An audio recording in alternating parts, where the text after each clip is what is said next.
Okay, so today we're going to talk about a big question that is on my mind and probably on the minds of you guys very soon, if not now already. VR.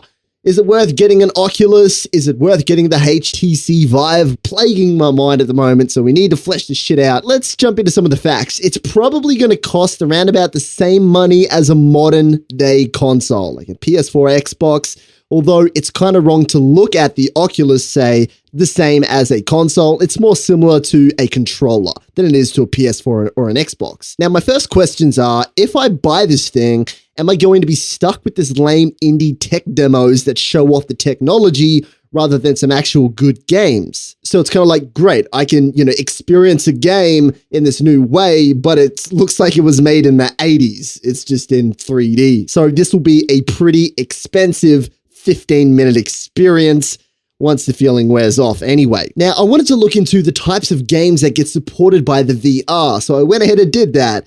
Now, you can actually filter this feature on Steam, and to my surprise, Ark Survival showed up. They're claiming that it is VR supported. And this got my head running. How awesome would it be to play Ark Survival on the Oculus Rift? But then on the same spectrum, we can take a look at how the Oculus Rift adds zero values to camera-locked games like Diablo 3. But then again, playing Rocket League and just tilting your head up to see the ball come down is just an amazing feature. Okay, so we figured out that the Oculus Rift and other VR sets will be supported by other games that aren't lame 80s tech demos, but only certain games. Now, there's two more things that need to be considered, but only one's really relevant to yourself. And that is, VR is too big to fail at this point. Too much big companies, too much money's invested in this product. Even if it doesn't get early adoption, they will force it with money. I can promise you that. It's too late. VR is coming, guys. Now, if this is the case, then what I believe we will see is a huge amount of games releasing VR DLC, or probably free content as well,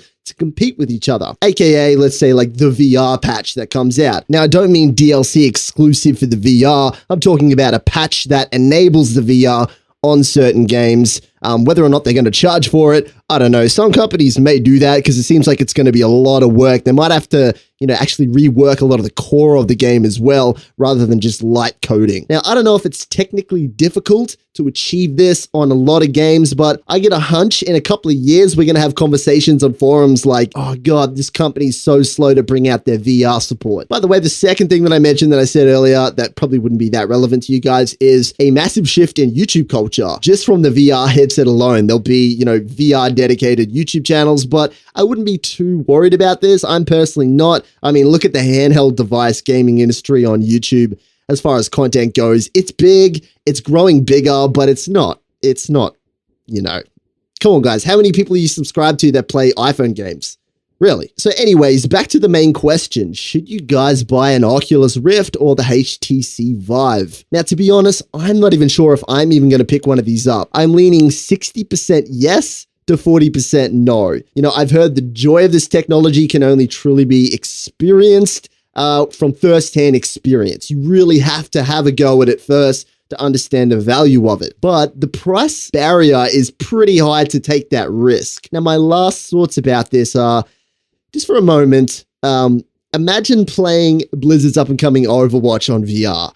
Imagine The Witcher 3, or even better, like I mentioned earlier, a Rocket League where we can just look up to see the ball. That is extremely appealing to me. In fact, it's a huge in-game advantage. By the way, the Oculus Rift goes on pre-sale tomorrow, so you guys will probably be asking yourselves these questions soon. So like I stated earlier, technically VR is more like a controller. Work out how many games that you buy per year, let's say 10 or 12 or maybe more if you're like me, then divide the price of the Oculus Rift. Think about it as if the Oculus Rift is a long-term investment on huge, say, DLC or, better control in the game. I guess that's the way that my mind's thinking about it right now. Let's just hope that the price is fair, and let's hope that we get all of the big titles supporting it from the get-go. I do not want to buy one of these things and find out that I can only play one of the games on my Steam list with it that I don't feel like playing right now.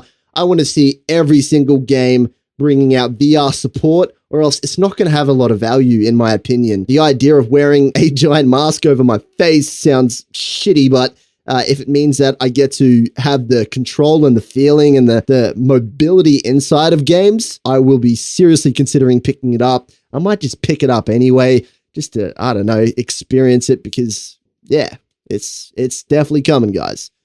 Anyway, what's your opinion about the Oculus Rift? You guys going to pick this shit up? Let me know. See you guys.